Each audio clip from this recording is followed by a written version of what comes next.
Hello, welcome to another episode, and this is like a top 10 list of what made me a gamer. Enjoy.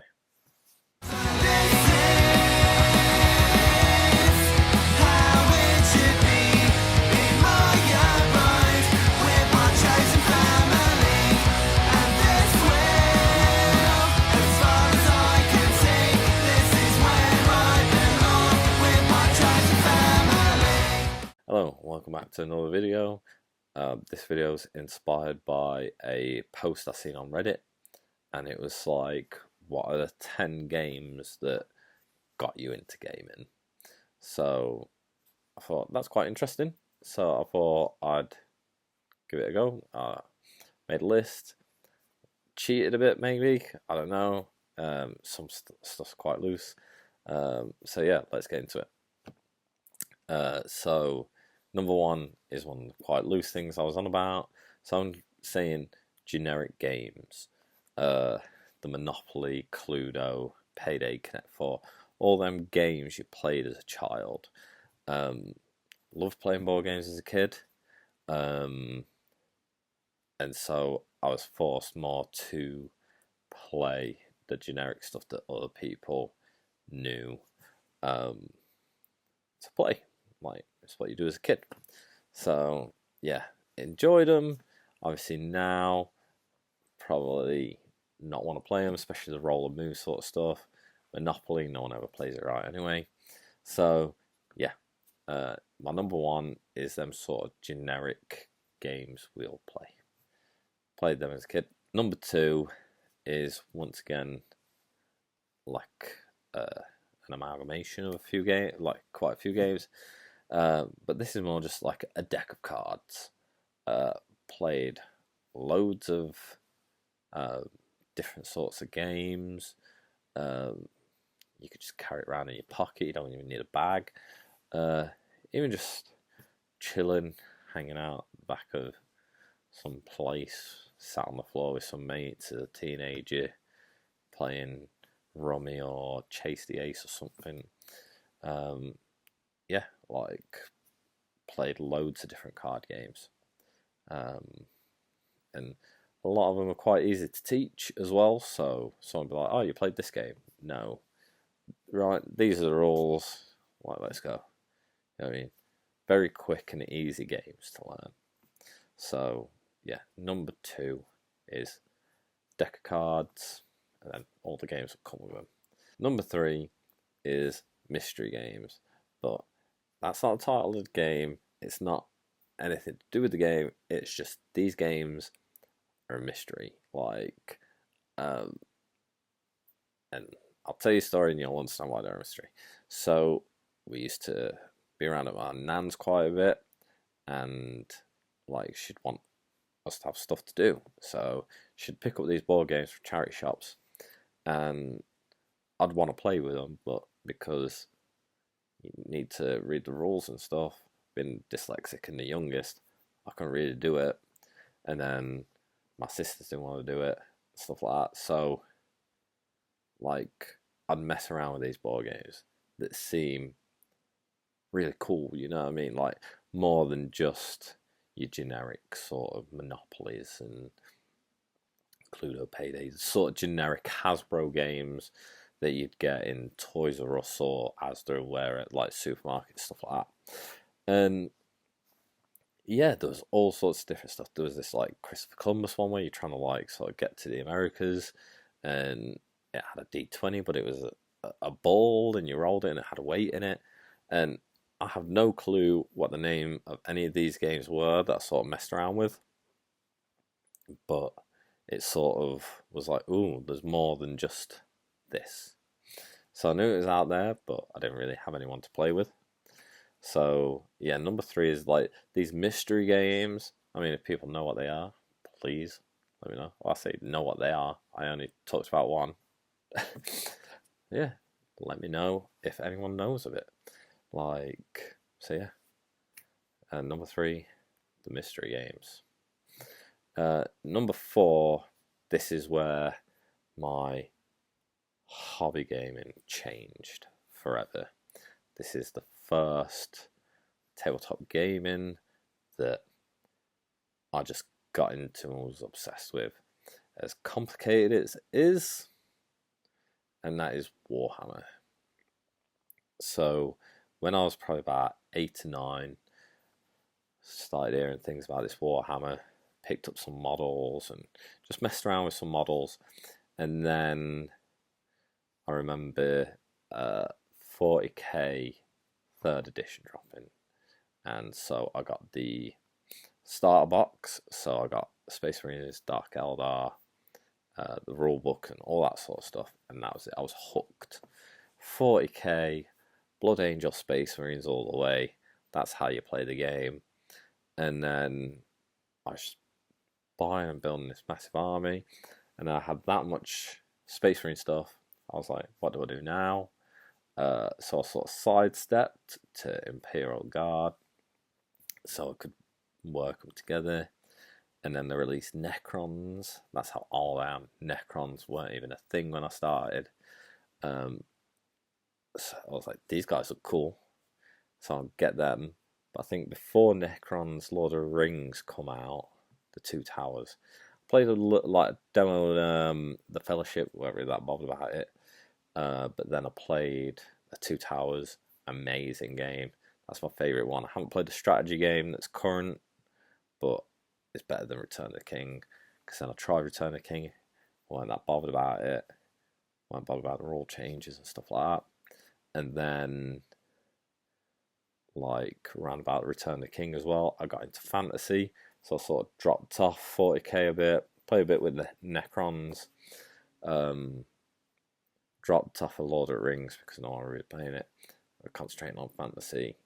And then, as well, there was, like, Blood Bowl in there as well.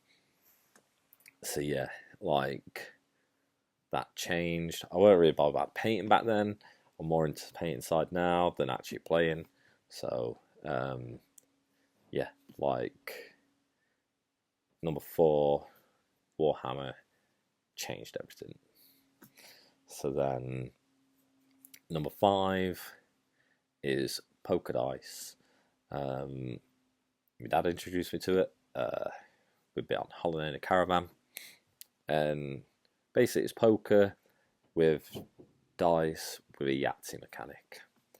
And so you're rolling these 5 dice, trying to make the best hand. And it's got 9 through to ace, so 9, 10, jack, queen, king, ace. And you're trying to make the best poker hand. And yeah, it was like really cool, rolling dice. Sort of like, I'm going to have these two go for 4 of a kind or whatever. And yeah, it was a really cool game. Nice, quick, easy.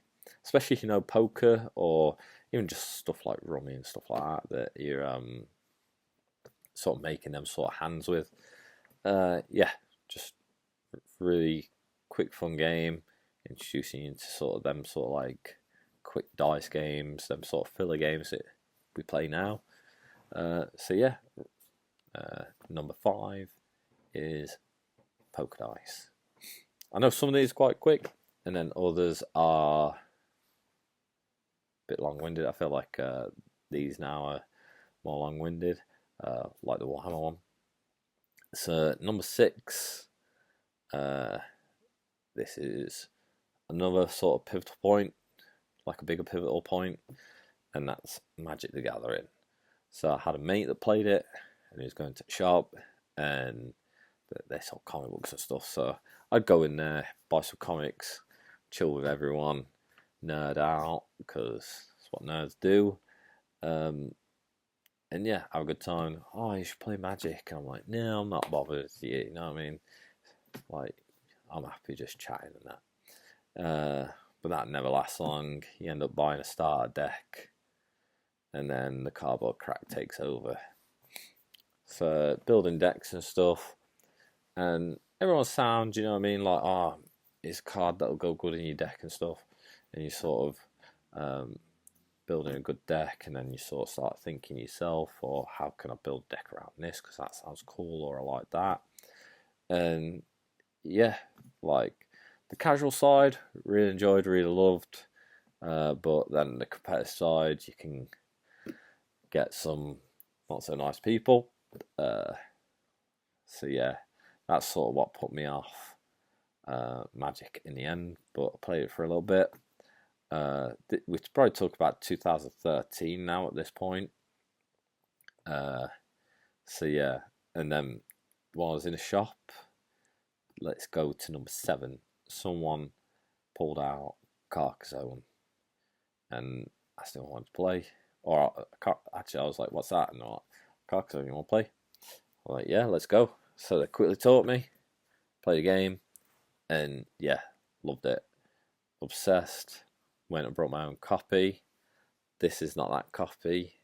This is actually a new copy that we brought not long ago because I've just played my copy for that much and that long. What, 2013? So 13 years. 13 years of play, and yeah, love it. Sort of got it because of the new expansions that come out. So we've got the first expansion in there as well, and it would also work better with the Mists if we use it as an expansion. We haven't played it as an expansion, we've only played it as the co-op version. But yeah, if we want to mix that in, then yeah, the tiles look better together. If you bother about that. So yeah, number 7 is Carcassonne. Fell in love with it. I think people struggle getting into Euros as much because like the art's not there or whatever, you know what I mean?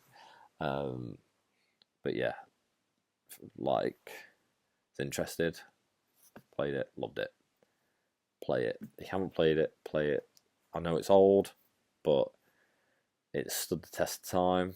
I think, like, I'll play Catan later, and yeah, it's alright. I think it was good for when it come out, but I think with Catan now, there's a lot of games out there that do what Catan does, but better. But this is just a great tile laying game that simple rules, simple to play, but you need that sort of skill.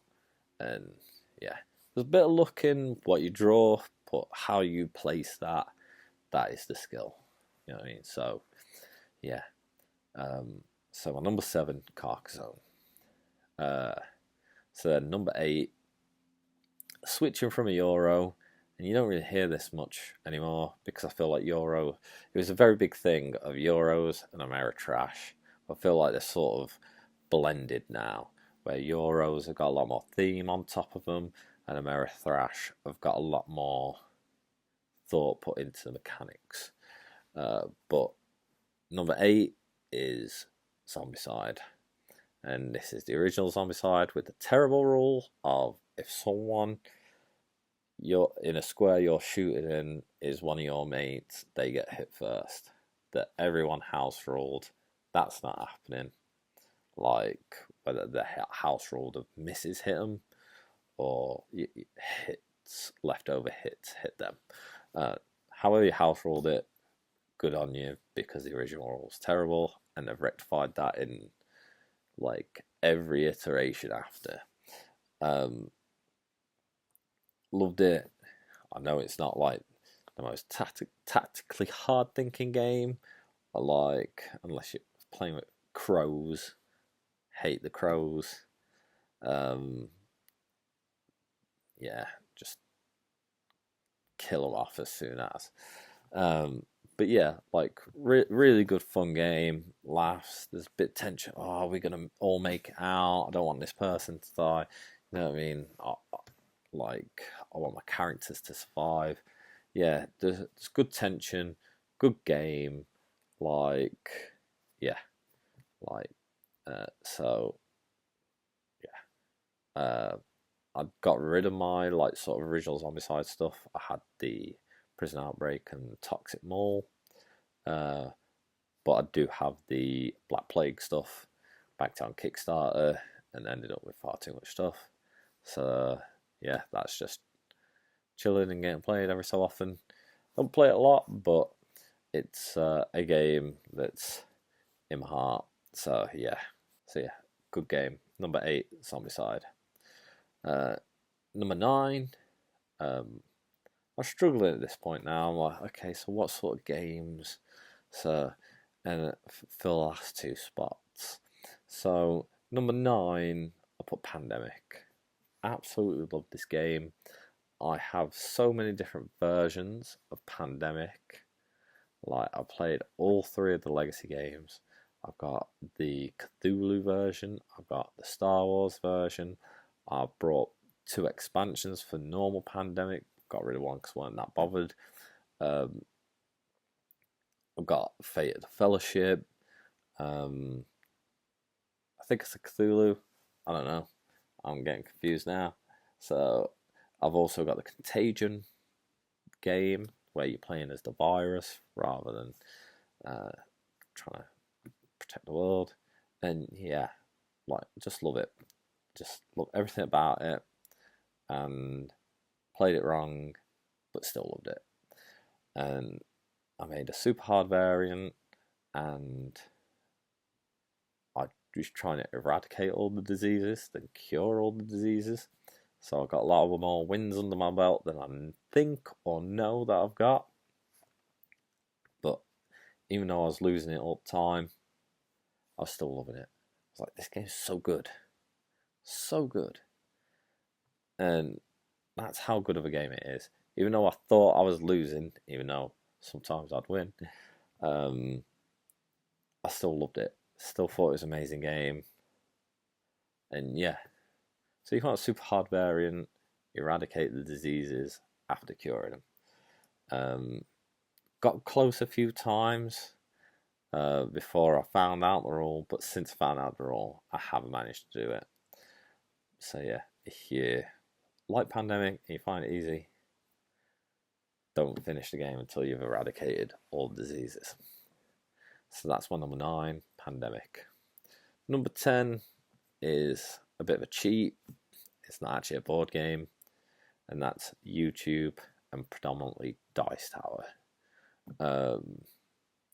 Back then, it was, well, I know it's still one of the biggest, probably the biggest, like, YouTube places for board games. But back then, it was the biggest and probably like the fastest growing. It was a good central hub, like Board Game Breakfast, for getting quite a few YouTubers together and sort of like helping promote their channels of, oh, come on and do a 3 to 5 minutes, 3-minute segment, and they'd put their little tag where you can find them on Twitter and YouTube and Facebook and stuff, and people would be like, oh, I like that person, you know what I mean? And it sort of brought the community together rather than, oh, we're doing our thing, you know what I mean?